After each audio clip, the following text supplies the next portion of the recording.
कोई खबरें अभी तक सामने नहीं आ पाई है, लेकिन इसके बावजूद लोग सड़कों पर उतर रहे हैं। और इस बीच खबर यह है कि सैकड़ों अफराद बेंगलुरु में गिरफ्तार किए गए हैं दफा 144 के निफाज के बावजूद। इस बीच बड़ी खबर आ रही है जिसका रुख कर लेते हैं दिल्ली से।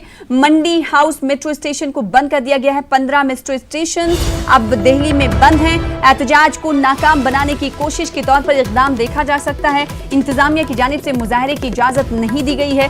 12 बजे आपको बता दें कि लेफ्ट पार्टी की तरफ से मंडी हाउस में एहतजाजी मुजाहरा मुनक्किद करने का ऐलान किया गया था, जहां पर पूरी बड़ी तादाद में इंतजामिया सिक्योरिटी दस्ता मौजूद है इस एहतजाज को नाकाम बनाने के लिए। इस बीच कई इकदाम भी इंतजामिया की तरफ से उठाए जा रहे हैं कि इस एहतजाज को नाकाम बनाया जाए।